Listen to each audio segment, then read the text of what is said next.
इसोरखौ हामबाय होननायजों आरो खेबसेबाव सालबारि मण्डली आरो सबायझार मण्डलीनि बिदा फंबाय बिब' बिनानाव जवान सेंग्रा सिख्ला आरो दिनैहाय जायफ्रा बे क्रिसमास सेलिब्रेशनाव बाहागो लाफैनाय साफ्रोमनिसिमबो आङो हामबाय होननानै बुङो आरो लोगोसे स्पेशल थैंक्स को आङो पास्टर सुमित्र आरो मैक्स फोदैखौबो हामबाय होननानै बुङो बिथांमोननि गेदेर मोनसे प्लाननि अनुसारै बे सुबायझार मण्डली आरो सालबारि मण्डलीनि कम्बाइन मोनसे क्रिसमास सेलिब्रेशनाव आंखौ आलासि हिसाबै लिंहरनायनि थाखाय इसोरा नोंथांमोनखौ बोर होथों। Praise the Lord. Hallelujah. थारैनो दिनैनि जे दिन बियो फारसेथिंजाय नायोब्ला एसेबां रंजाथावै बे क्रिसमास मोनसे बोथोरा ओरैनो जोङो साननानै नायोब्ला मानसि हिसाबै हुलुस थुलुस जाथाव नाङै मोनसे बाथ्रा होननानै जोङो बुंजायो बा साननो गोनां। आं इसोरखौ हामबाय होनो, नाथाय इसोरनि इच्छाया गेदेर प्लान दङ। जिसु ख्रिस्टनि सायाव गावनि सासेल' फिसा हौवानि सायाव। प्रेज द लर्ड। ओरैनो नायब्लालाय मालाय बियो सासे मिस्ट्रिनि न'आवसो जिसुआ जोनोम जादों। Praise the Lord. Hallelujah. जसेफआ मिस्ट्रिसो मावोमोन। रेन्दा हुबायबायोमोन, आराजों हास'बायोमोन, न' लुग्रामोन, चेयार टेबोल बानायग्रासोमोन जसेफआ। नाथाय बिनि न'खरावनो इसोर आफाया गावनि सासेल' फिसा हौवाखौ जोनोम जाहोफैदों जोंनि थाखाय। Praise the Lord. Hallelujah. गेदेर इसोरनि प्लान। बेखौ नायोब्लाथ' मा रंजाथावगौ, रंजानांगौनि बाथ्राबो फैया। नाथाय सारा बुहुमाव जायफ्रा ख्रिस्टखौ मोनबाय, जायफ्रा ख्रिस्टखौ सिनायबाय, जायफ्रा ख्रिस्टखौ मिथिबाय, बयबो रंजा बाजा फोरबोनि मेथाइ खननानै मोसादों, रंजादों, आनन्द खालामदों आरो प्रभुखौ महिमा प्रशंसा खालामदों। Praise the Lord. मैया जोंनि बोसोना दान्दिसे सम जे जोङो नायदोंमोन आरो बे बोसोना आं बुंस'नो हाया साबसिननि जिबनाव मा रोखोम इसोरनि बोरखौ अनुभब लाबोदों। जायखिजाया आं बेखौनो बुंदोंमोन दे जोङो जे जिसुखौ मोनबाय, जे जिसुखौ सिनायबाय, दे जोङो गोब्राब बोथोरफोरनि गेजेराव जोङो हमथानानै जोङो लानि। हालेलुया। गुदु बाथ्राफोर फैदोंसै जोङो जिसुखौ मोननाय मानसिफोरनि सायाव। दुखुनांथाव बाथ्राफोर फैदोंसै। जोङो मिथिगौ ओरैनो निउसफोरखौ नायोब्ला निउसाव होनदोंमोन सासे नेताया आरएसनि नेताया बियो होनदोंमोन 2020 आरो 21नि गेजेराव सारा मुसलमानखौ, सारा ख्रिस्टियानखौ भारत देशआव हिन्दु खालामगोन होननानै। नाथाय ख्रिस्ट लोगोफोर गोसोआव लाखि, सैताना लानजायल' सोमावहांदों। Praise the Lord. लानजायल' सोमावदों सैताना जोंनि बे भारत देशआव आरो बे लानजायल' सोमावनानैबो थागोन, बियो जेबो खालामनो हानाय नङा। Praise the Lord. Hallelujah. बिराद गुदु बाथ्राफोर फैदों जों ख्रिस्ट सिबियारिफोरनि सायाव। दाखालिसो आंनि सासे लोगोआ इउपिनि सासे पास्टरा आंनो वाट्सएपआव हरदों, सानै बिसि फिसाय इसोरनि हाबा मावग्रा, सानैबो बिसि फिसाय डेडिकेट प्रभुनि हाबानि थाखाय प्रचार खालामबायो, गिदिंबायो गाहाम बाथ्राखौ खोन्थाबायो जोबनायाव ख्रिस्ट' बिरुदि मानसिफ्रा सानै बिसि फिसायखौबो लामायाव लेंथा खालामनानै ख्रिस्ट' सिबियारिफोर फेरलेबसे सिबो मोदोमाव गैयामोन लांथिया खालामनानै लामा लामा बोबायबायदों बे बोथोरफ्रा नों आरो आंनि जिबनाव गेदेर ख्रिस्ट'नि साथाखै बोलो इसोरनि आशीर्बाद लानानै जौगानायनि बोथोरसै प्रेज द लर्ड हालेलुया प्रार्थना खालामनि खस्थ' खालामनाय गोबां इसोरनि मानसिफोर दं जोंथ' खुसि भाबै बर'दिन मानिदों गोबां जायगाफोर दं जेराव रंजा बाजा बर'दिन खुंनो हायाखै नाथाय जों दिनै फ्रिडम मोनदों बे जायगाफोराव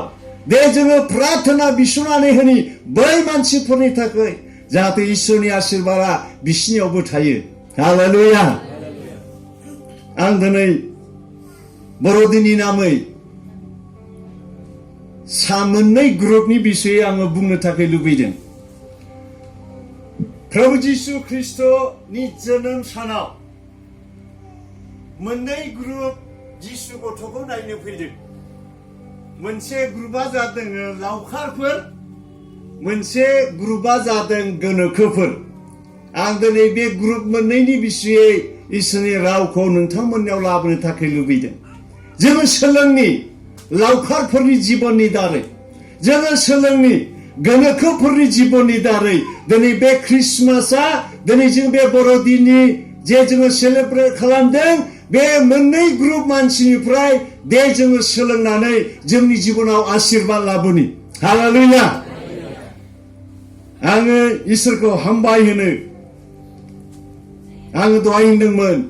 मिस्ट्रिनि न'खराव जिसु ख्रिस्ट'आ जोनोम लाफैदों आरो बे बाथ्राफोरजों जोङो नुयो गेदेर रंजानाय गाहाम खबरखौ आरफ'फ्रा बाइबेलाव नायोब्ला लुकासनि 2 अध्याय दहाय एसे फरायलांदों बे बाथ्राफोरखौ बे गाहाम खबरखौ खोन्थादों बे रंजानाया हादरनि मानसिफोर मानिनि सायाव जागोन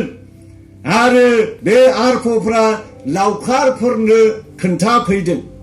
बासायग्राया दाबिनि नोगोराव सारि जाबाय बेथलेहेम नोगोराव आरो बियो ख्रिस्ट' होननानै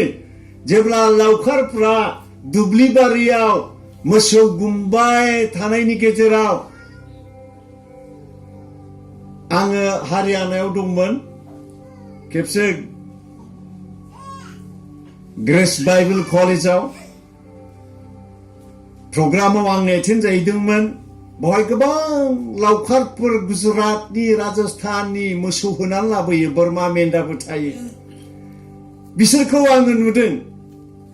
दुब्लि बारियाव जेरावनो मोनायो बहायनो हर थायो बिसोरहा न' गैया जाहोयै जाहोयै मोसौ मेन्दा बोरमाफोरखौ जाहोयै जेराव मोनाबाय बहायनो थाबु खोनानै थायो थिग बे रोखोमनि गोदोनि दिनावबो बेनोमोन कि लावखारफ्रा मोसौ गुमै मेन्दा गुमै दुब्लि बारियाव हर थादोंमोन आरो जेब्ला दुब्लि बारियाव हर थादोंमोन आरफ'आ बिसोरखौ होनफैदों दागि आङो नोंसोरनो गेदेर रंजानायनि गाहाम खबरखौ खोन्थानो फैदों आरो खोन्थादों बे रंजानाया हादरमानि मानसिफोरनि थाखाय जागोन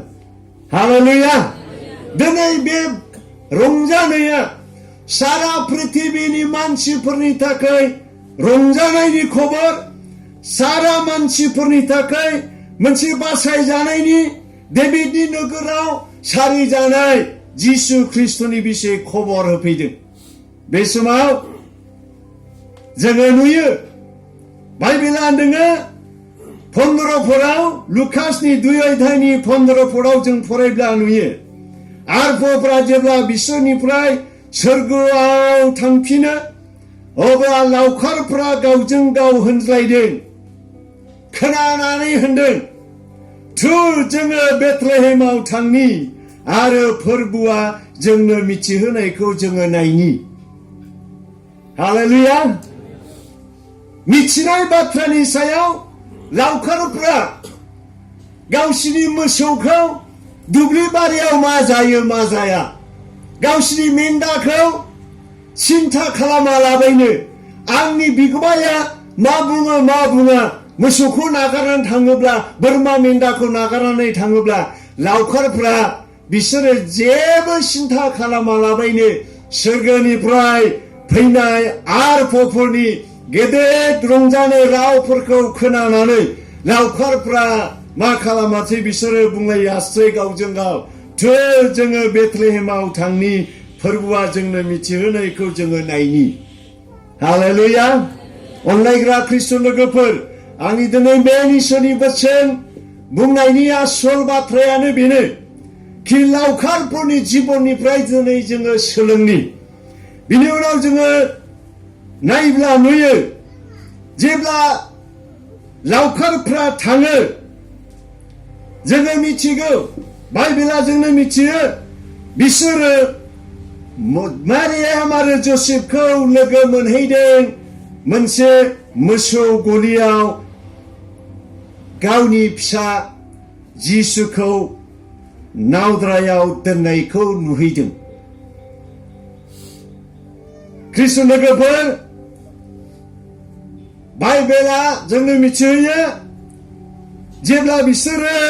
जिसु गथ'खौ नुहैयो अब्ला बाइबेला होनदोङो बिसोरनो खोथानाय बाथ्राखौ मानसिफोरनो मिथिहोदों जे आरफोरा लावखारफोरनो मिथिहोदोंमोन कि बेथलेहेमाव गेदेर मोनसे रंजानाय हादरमानि मानसिफोरनि थाखाय गाहाम खबरखौ बिसोरनो मिथिहोदोंमोन बे समाव बे लावखारफ्रा थांनानै बे गाहाम खबर आरफोरनिफ्राय मोननाय रावफोरखौ लानानै बाइबेला होनदोङो बिसोर मिथिनाय बिसोर खोनानाय बाथ्राखौ मानसिफोरनो खोथादों लावखारफ्रा मानसिफोरनो खोथादों मिथिहोदों 18 पदआव होनदों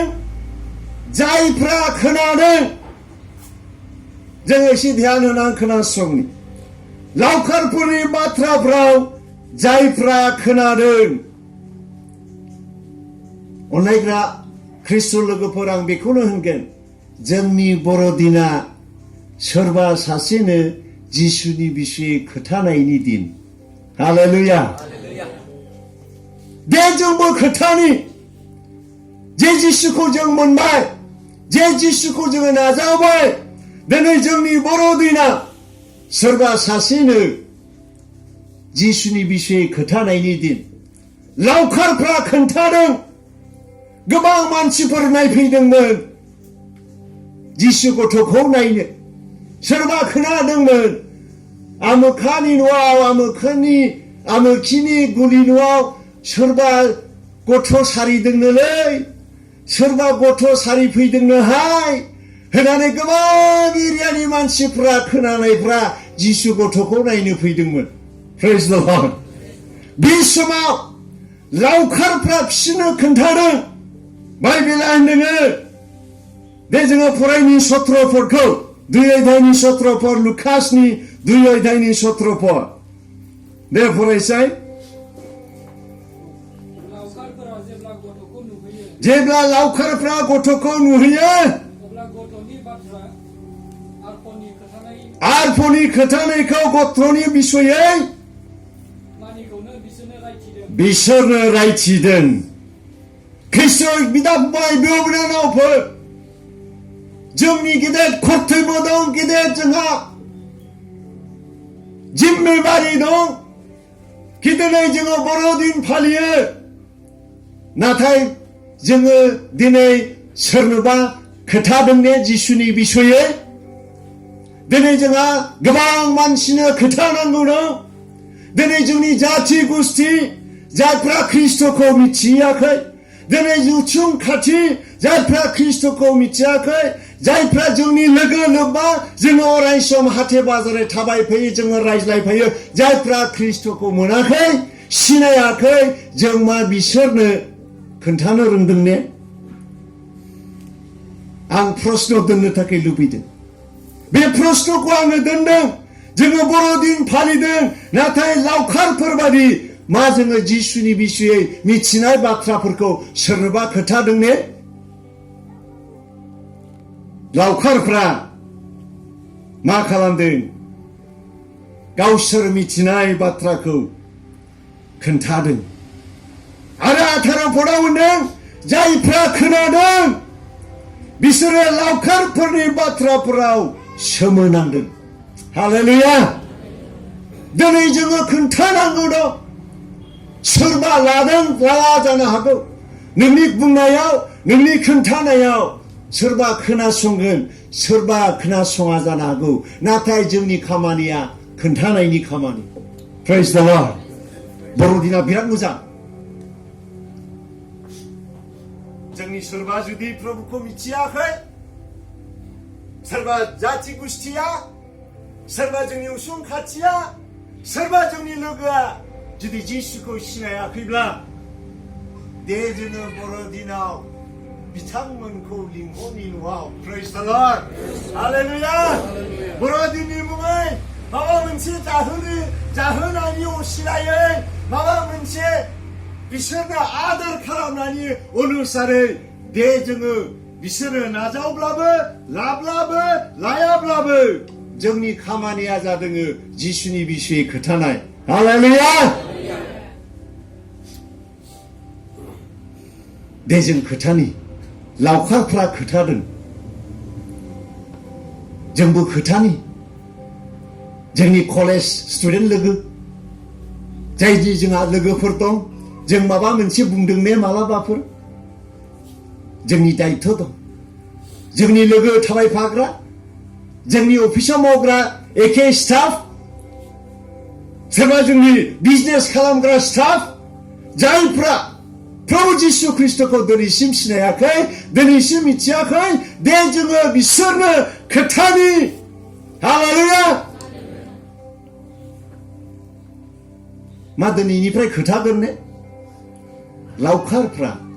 खोथादों आरो बे जिम्मेबारिया जोंनि अननायग्राफोर बे खोथानायखौ लावखारफोरनिफ्राय लानानै सुरु जाजेनदों जिसु ख्रिस्ट'आ गोरलै बिबारनिफ्रायनो खोथा बायजानायखौ मोननानै दिनैसिमबो बे जिसुनि बिसयै खोथा बायगासिनो दं हालेलुया दिनै गोबां इसोरनि लेंफ्रा खोथा बायगासिनो दं दिनै गोबां इसोरनि फिसाफ्रा खोथा बायगासिनो दङ जिसु ख्रिस्ट'नि बिसयै खोथा बायनायाव दुखु फैगोन लाजिनांनाय फैगोन जोङो बाइबेलाव नायोब्ला नुयो गोदोनि दिनाव थोनहरजानाय बिजाबाव जोङो जुदि नायोब्ला गोबां इसोरनि मानसिफ्रा खोथा बायनायाव गोबां दुखु सैनांदों गोबां खस्थ' सैनांदों जोङो बाइबेलाव नायोब्ला नुयो थोनहरजानायनि 2 अध्यायनि 3 अध्यायनि थिंजाय जोङो नायोब्ला नुयो कि पिटारा जेब्ला खोथा बायदोंमोन जहान मोना जेब्ला खोथा बायदोंमोन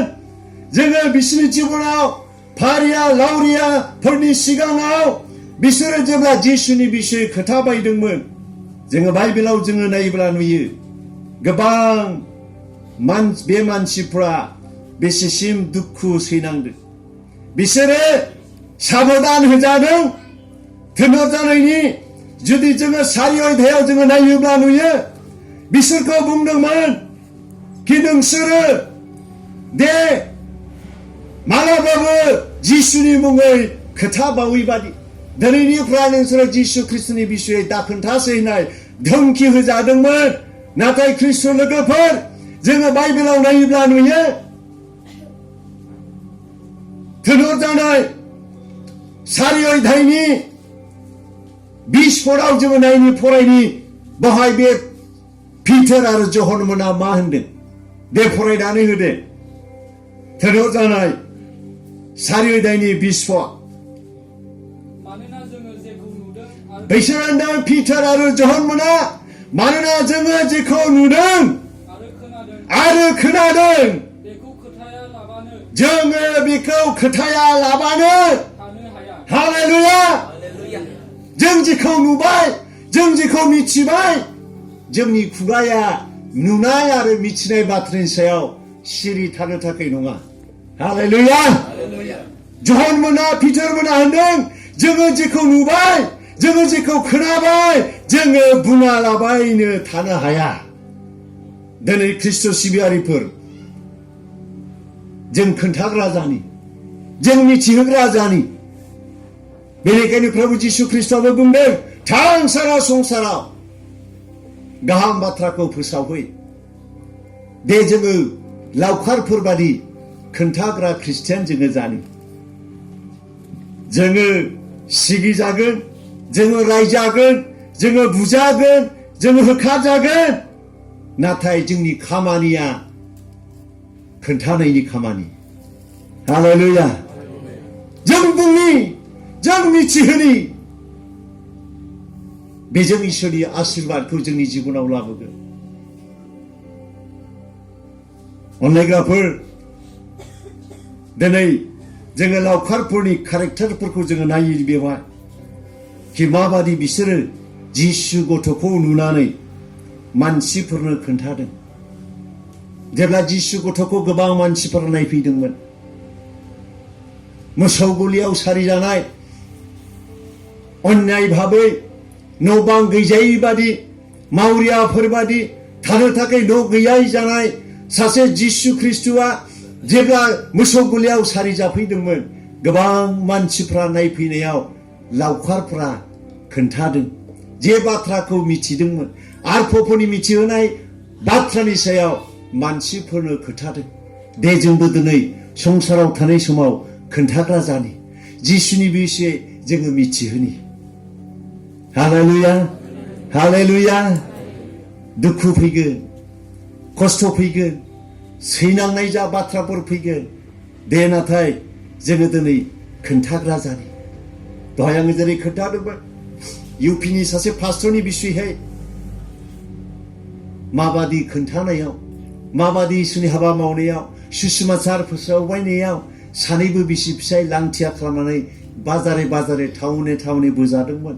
नाथाय ख्रिस्ट' लोगोफोर इसोरनि खामानिखौ रावबो हमथानो हायाखै हालेलुया गोदोबो हमथानो हायाखै दाबो हमथानो हानाय नङा हालेलुया प्रेज द लर्ड हो